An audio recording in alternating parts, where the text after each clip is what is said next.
Շնորհակալ եմ, մեծարգո պարոն վարչապետ, իմ հարցը նախորդի շարունակությունն է, զրույցը կարծես շարունակում ենք։ Մենք իսկապես սոցիալական ոլորտում ծրագրերի իրականացման հարցում կարծում եմ, որ մենք զգուշավորություն ենք ցուցաբերել նախորդ տարիների ընթացքում, իհարկե օբյեկտիվ պատճառներով, ինչպես արդեն նշեցիք, բայց հենց որ մենք դրա հնարավորություն ունեցել ենք, մենք միանգամից այդ ծախսերը ուղղել ենք հատկապես խոցելի խմբերին։ Եվ նաև առողջության ապահովագրությունը ցույց տվեց, որ հատկապես ծառայություններն են փոխում մարդկանց կյանքը, այսինքն ֆինանսական աջակցությունը իհարկե կարևոր է, բայց եթե երկրում չկան համապատասխան ծառայություններ, դրանք չեն կարող լուրջ ազդեցություն ունենալ մարդկանց առողջության ու բարեկեցության վրա, եւ քանի որ մենք իրապես արդեն ոչ էսկալացիայի, ոչ կոնֆլիկտի խնդիրները չունենք եւ խաղության նոր դարաշրջան ենք սկսում, ուզում եմ հաջորդ կառավարության ծրագրի մասին այսպես հարց ուղղել, արդյոք կարող ենք ակնկալել, որ արդեն նոր ծրագիրը սոցիալական իմաստով շատ ավելի հավակնոտ կարող է լինել, որովհետև ձեր նաև նշած բոլոր խնդիրները եւ նաև մենք բոլորս ենք դա զգում, հիմնականում իհարկե կոնֆլիկտի հետ կապված խնդիրը մենք չեզոքացրել ենք։ Ինչ եք կարծում, այս իմաստով մենք մի փոքր ավելի հավակնոտ կարող ենք լինել, թե ոչ սոցիալական ծրագրերի համար։ Տիկին Բաթոյան, անկեղծ ասած, ես չգիտեմ զգուշավորություն ասելով ինչ նկատի ունեք, բայց այդ մտքի հետ եւ ենթատեքստի հետ չի համաձայնվի, որովհետեւ երեք ես նշեցի 2018 թվականից հետո մենք ինչ ենք արել։ Նվազագույն կենսաթոշակը կրկնապատկել ենք։ Այսինքն հասկանում եք, վերցնել ու ինչ որ մի բան կրկնապատկել, դա ինչ ծախս է։ Երկրորդը, նվազագույն թոշակը համապատասխանեցրել ենք նվազագույն սպառողական զամբյուղին։ Երրորդը, ետվճարի համակարգն ենք ներդրել։ Հաջորդը, երրորդ եւ յուրաքանչյուր հաջորդ երեխայի ծննդյան դեպքում աջակցության ծրագիրն ենք ներդրել։ Հաջորդը, մինչև 2 տարեկան երեխաների խնամքի նպաստի ծրագիրն ենք վերափոխել, նախ բազային նպաստը ավելացրել ենք, նախկինում այդ նպաստը ստանում էին միայն աշխատող եւ ծննդյան արձակուրդում գտնվող մայրերը, մենք կարգավորը փոխեցինք եւ արեցինք, որ այնպես, որ բոլոր մայրերը այդ նպաստը ստանում են։ Սրան գումարած գյուղական բնակավայրերի, բնակիչ աշխատող մայրերի համար այդ նպաստը ավելի քան կրկնապատկեցինք։ Սոցիալական բնույթի ես երեք նշեցի, մենք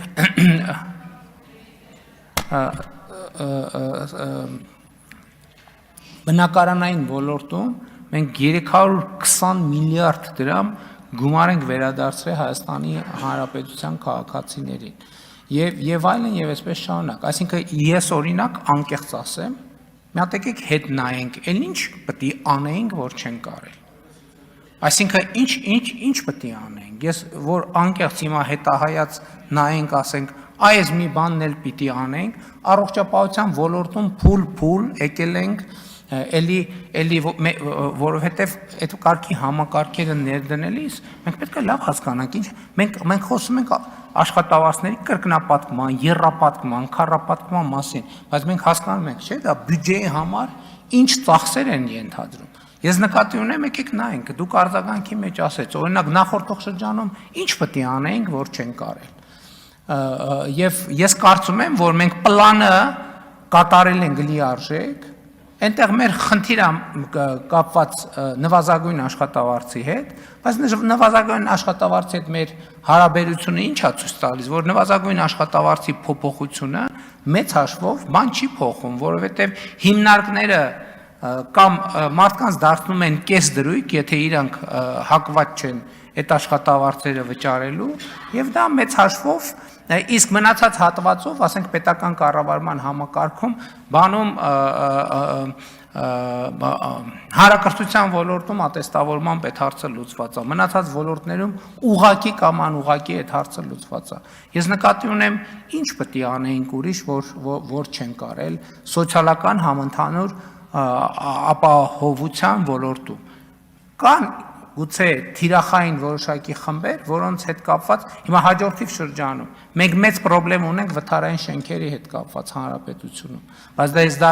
ինչ որ առումով սոցիալական ծրագիր է, բայց ինչ որ առումով մենք չենք կարող ուղղակի սոցիալական 100% տրամաբանությամբ մոտենալ այդ հարցին, դա նաև տնտեսական զարգացման եւ ներդրումային հնարավորություններ է, որտեղ կառավարությունը կմասնակցի։ Ընդ որում ես վստահություն ունեմ, որ Երևանում մենք այդ մտածած բանաձևում 100%-ով կլուծենք հարցերը, լավ 90%-ով, մնացած տեղերում էլ որոշակի մեխանիզմների պատկերացումներ ունենք, որ վթարային շենքերի խնդիրները լուծվի։ Բայց մենք կներեք սոցիալական ոլորտում նախորդ 5 տարվա ընթացքում մենք կներենք կարող ենք ասենք, որ մենք չեմպիոն ենք, որովհետև մենք արել ենք ահռելի բան, որը շատ դժվար է նույնիսկ հետահայաց նայել ու հավատալ, որ այդ ամեն ինչը մենք արել ենք։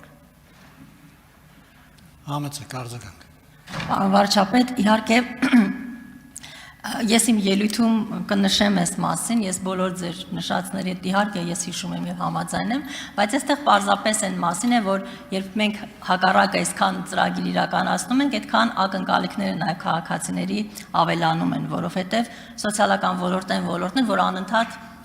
ներդրումների եւ ծախսերի կարիք ունի եւ ես իհարկե խոսում եմ օրինակ այն մեր հաջողված ծրագրերի շարունակության մասին, բնակարանաշինության մասին, նույն ձեր նշած կամ ծառայությունների ավելացման ավելի շատ եւ այս ոլորտում է որ ես վստահ եմ դուք ել մարզերում հանդիպումների ժամանակ անընդհատ այդ հարցումները, չգիտեմ, մեր գյուղում շարունակենք այս ծրագրերը, մեր մարզում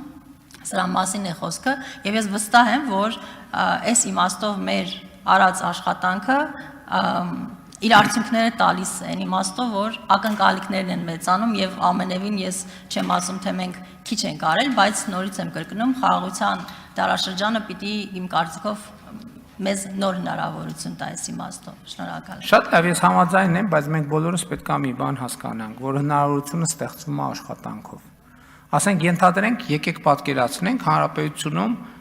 բոլորս ուզում ենք լինենք սոցիալական բանի ծրագրերի շահառու, այդ նշանակումը ոչ մի սոցիալական ծրագիր չի լինի, որովհետև սոցիալական ծրագիր ֆինանսավորելու համար անհրաժեշտ են, որ մարդիկ աշխատեն,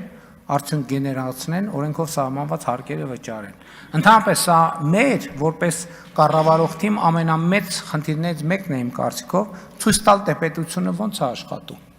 որովհետև ընդհանրապես բարեկեցություն ապահովելու ձևը այդ աշխատանքն է։ Եվ մեր սոցիալական քաղաքականությունները ուղղված են աշխատող մարդկանց աջակցելուն։ Տեսեք, մեր ամենամեծ սոցիալական ծրագիրը, որը կարող ենք անվանել սոցիալական, եկամտային հարկի վերադարձի ծրագիրն է, 324 միլիարդ դրամ մենք վերադարձրել ենք։ Բայց ենթադրվում է, որ այդ մարդիկ, որ այդ եկամտային հարկը վերադարձրել են, ստացել են, ենթադրվում է, որ իրանք մի որոշակի աշխատավարձ ունեն։ Ենթադրվում է, որ իրանք որոշակի աշխատանք ունեն։ Եվ մենք չենք զղջում, որ այդ մարդկանց աջակցում ենք, որովհետև այդ մարդիկ են գեներացնում են հիմնական արդյունքը, որով նաև մենք սոցիալական ծրագրերը թոշակ ենք ավելացնում, նպաստ ենք ավելացնում եւ այլն եւ այդպես շարունակ։ Ամենակարևոր բարեփոխումը, որ մենք սոցիալական ոլորտում սկսել ենք, անապահովության գնահատման նոր համակարգն է, որտեղ մենք մարդուն պետքա մղենք աշխատանքի, այն մարդը, որ օբյեկտիվորեն չի կարող աշխատել, օբյեկտիվ հանգամանքների բերումով, մենք միանշանակ պետությունը պատասխանատու է նրանց սոցիալական նվազագույնը ապահովելու համար, բայց այն մարդը, ով աշխատունակ է եւ հրաժարվում է աշխատելուց, այն պայմաններում, երբ որ անընդհատ աշխատանք է։ Ես նախորդ օրը գնացել եմ Մասիսում Խելացի անասնագոմա ստեղծվել, ընդ որում մեր աջակցության բոլոր հնարավոր ծրագրերից օգտվել է սեփականատերը, ինքն էլ է ներդրում արել, լիզինգից օգտվել է, բանի Խելացի անասնագոմի հետ վճարից օգտվել է եւ ասում է 3 աշխատող պետքա լիներ եւ ասում է ես դիմեցի աշխատանքի եւ սոցիալական հարցերի նախարարություն եւ 3 աշխատող ես չկարողացա գտնեմ, ստիպված օտարերկրյա քաղաքացիների եմ ներգրավել։ Հիմա այս մի դեպք այդ նույն քաղաքացիներին, եթե եւս 2 անգամ աշխատանք առաջարկվի ու էլի իրանք չհամաձայնվեն, իրանք պարզապես սոցիալական նպաստ չեն ստանալու, որովհետեւ պետությունը ելնելու այն կանխավարկածից, որ այդ մարդը ուրեմն գումարի անհրաժեշտություն չունի, որովհետեւ ուրիշ ինչ բացատրություն ունի, որ չի աշխատում։ Ես էլի զարմանում եմ մի բանի վրա, որ մարդիկ երբեմն ասում են աշխատավարձը ցածր է։ Շատ լավ, ես դեմ չեմ, աշխատավարձը ցածր է, բայց ոնց կարա այնպես լինի, որ չաշխատելը ավելի շատ եկամուտ քան աշխատելը։ Սա անտրամաբանական է եւ անընդունելի է, եւ մենք մեր սոցիալական քաղաքականությունները պետք է այս ուղղությամբ վարենք։ Այլ բան է թոշակառուների հարցը, որովհետեւ թոշակառուները իրանց կյանքը, աշխատանքը, ծառայությունը մատուցել են եւ հիմա թոշակի են անցել եւ մեր աշխատողներից պարտավորությունն է, որովհետև մենք նաև իրանց ստեղծած շենքերի մեջ ենք աշխատում եւ այլն եւ այդպես շարունակ։ Բայց այստեղ էլ մենք ուրիշ խնդիր ունենք, մեր մեծագույն խնդիրն է կենսաթոշակառուներին մղել, աջակցել, օգնել, որպես նրանք ակտիվ տնտեսական կյանք ապրեն եւ ի վերջո նաեւ ուզում եմ սոցիալական մեր ծրագրերը ընդլայնելու հարցով շահագրգիռ մեր բոլոր քաղաքացիներին նորից եւս մեկ անգամ խնդրել հետեւյալը